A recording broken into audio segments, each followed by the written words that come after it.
Thank you.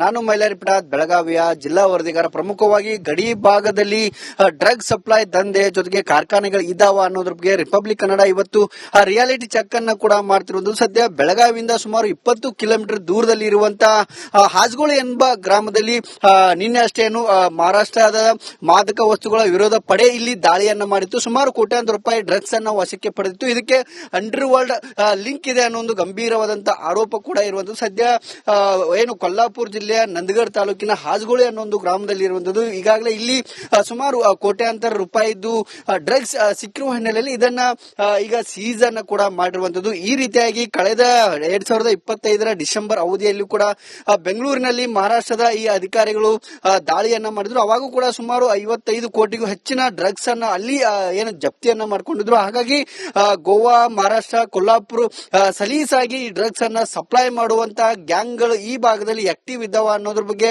ಸಾಕಷ್ಟು ಅನುಮಾನಗಳು ಕೂಡ ಮೂಡಿರುವಂತದ್ದು. ಜೊತೆಗೆ ಆ ನಿಟ್ಟಿನಲ್ಲಿ ಮಹಾರಾಷ್ಟ್ರದ ಅಧಿಕಾರಿಗಳೀಗ ತೀವ್ರ ತನಿಖೆಯನ್ನ ಕೂಡ ಮಾಡ್ತಿರುವಂತದ್ದು. ಈ ಒಂದು ಪ್ರಕರಣಕ್ಕೆ ಸಂಬಂಧಪಟ್ಟಂತೆ ಈಗಾಗಲೇ ಬೆಳಗಾವಿಯ ಇಬ್ಬರು ಜೊತೆಗೆ ಒಟ್ಟು 7 ಜನರ ವಶಕ್ಕೆ ಪಡೆದಿರುವಂತಹ ಮಾಹಿತಿ ಕೂಡ ಸದ್ಯ ಇರುವಂತದ್ದು. 3 ರಾಜ್ಯಗಳಿಗೆ ಏನು ಡ್ರಗ್ಸ್ ಸಪ್ಲೈ ಆಗ್ತಿತ್ತು ಅನ್ನೋ ಒಂದು ಮಾಹಿತಿಯನ್ನ ಅಧಿಕಾರಿಗಳು ಸದ್ಯ ಈಗ ಕೊಟ್ಟಿರುವಂತದ್ದು. ಈ ಒಂದು ಗ್ರಾಮದಲ್ಲಿ ಫ್ಯಾಕ್ಟರಿ ಇದೆ ಅನ್ನೋ ಒಂದು ಆರೋಪವನ್ನ ಅಥವಾ ಮಾಹಿತಿಯನ್ನ ಅಧಿಕಾರಿಗಳು ಹೇಳಿದ್ರು. ಆದ್ರೆ ಕುಟುಂಬಸ್ಥವರು ಹೇಳೋದೇ ಬೇರೆ.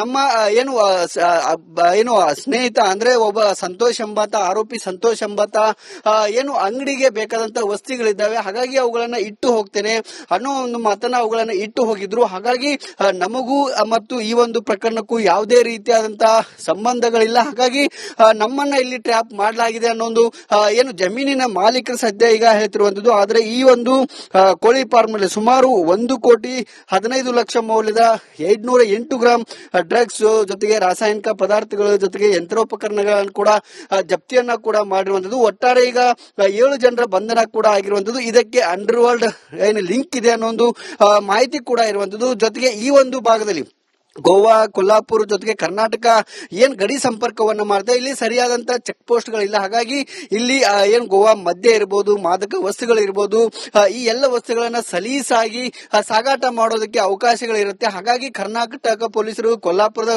ಪೊಲೀಸರು ಜೊತೆಗೆ ಇಲ್ಲಿ ಗೋವಾ ಪೊಲೀಸರು ಎಚ್ಚೆತ್ತುಕೊಳ್ಬೇಕು. ಮಹಾರಾಷ್ಟ್ರದ ಈ ಮಾದಕ ಏನು ಅಧಿಕಾರಿಗಳಿದ್ದಾರೆ ಆ ಒಂದು ಅಧಿಕಾರಿಗಳ ಸದ್ಯ ಈಗ ಏನು ಸಾಕಷ್ಟು ವಸ್ತುಗಳನ್ನು ಕೂಡ ಜಪ್ತಿಯನ್ನ ಮಾಡಿರುವಂತದ್ದು. ಮಹಾರಾಷ್ಟ್ರ ಮಾದಕ ವಸ್ತು ವಿರೋಧಿ ಟಾಸ್ಕ್ ಫೋರ್ಸ್ ನಿಂದ ಈ ಒಂದು ಬೃಹತ್ ದಾಳಿ ಕೂಡ ಆಗಿರುವಂತದ್ದು. ಜೊತೆಗೆ ಇದನ್ನ ಯಾಕೆ ಇಲ್ಲಿ ಈ ಅಧಿಕಾರಿಗಳು ಮಾಡ್ಕೊಂಡ್ರು ಅನ್ನೋ ಪ್ರಶ್ನೆಗಳು ಕೂಡ ಇರುವಂತದ್ದು. ಹಾಗಾಗಿ ಕೋಳಿ ಫಾರ್ಮ್ ನಲ್ಲಿ ಸಾಕಷ್ಟು ವಾಸನೆ ಇರುತ್ತೆ, ಹಾಗಾಗಿ ಇಲ್ಲಿ ಯಾರು ಬರೋದಿಲ್ಲ ಅನ್ನೋ ಒಂದು ಕಾರಣಕ್ಕಾಗಿ ಇವುಗಳನ್ನ ಆಯ್ಕೆ ಮಾಡ್ಕೊಂಡಿದ್ದಾರೆ ಅನ್ನೋ ಒಂದು ಮಾಹಿತಿ ಕೂಡ ಸದ್ಯ ಇರುವಂತದ್ದು. ಆದ್ರೆ ಕುಟುಂಬಸ್ಥರು ಹೇಳೋದು ಬೇರೆ. ಈ ಒಂದು ಭಾಗದಲ್ಲಿ ಹಾಜಗೋಳಿ ಅನ್ನೋ ಒಂದು ಈ ಒಂದು ಭಾಗದಲ್ಲಿ ಸಾಕಷ್ಟು ಕೋಳಿ ಫಾರ್ಮ್ ಗಳು ಇರುವಂತದ್ದು. ಹಾಗಾಗಿ ಏನು ಮಹಾರಾಷ್ಟ್ರ ಪೊಲೀಸರು ಇರಬಹುದು ಅಥವಾ ಕರ್ನಾಟಕ ಇರಬಹುದು ಅಥವಾ ಗೋವಾ ಪೊಲೀಸರು ಜಂಟಿಯಾಗಿ ಕಾರ್ಯಾಚರಣೆ ಮಾಡಬೇಕು. ಈ ಭಾಗದಲ್ಲಿ ಸಲೀಸಾಗಿ ಗೋವಾ ಇರಬಹುದು, ಕರ್ನಾಟಕ ಇರಬಹುದು, ಜೊತೆಗೆ ಮಹಾರಾಷ್ಟ್ರದಲ್ಲಿ ಸಲೀಸಾಗಿ ಮಾದಕ ವಸ್ತುಗಳನ್ನು ಸಾಗಾಟ ಮಾಡೋದಕ್ಕೆ ಅವಕಾಶಗಳಿರುತ್ತೆ. ಹಾಗಾಗಿ ಪೊಲೀಸರು ಎಚ್ಚೆತ್ತುಕೊಂಡು ಜಂಟಿಯಾಗಿ ಕಾರ್ಯಾಚರಣೆ ಮಾಡಬೇಕು. ಯಾಕಂದ್ರೆ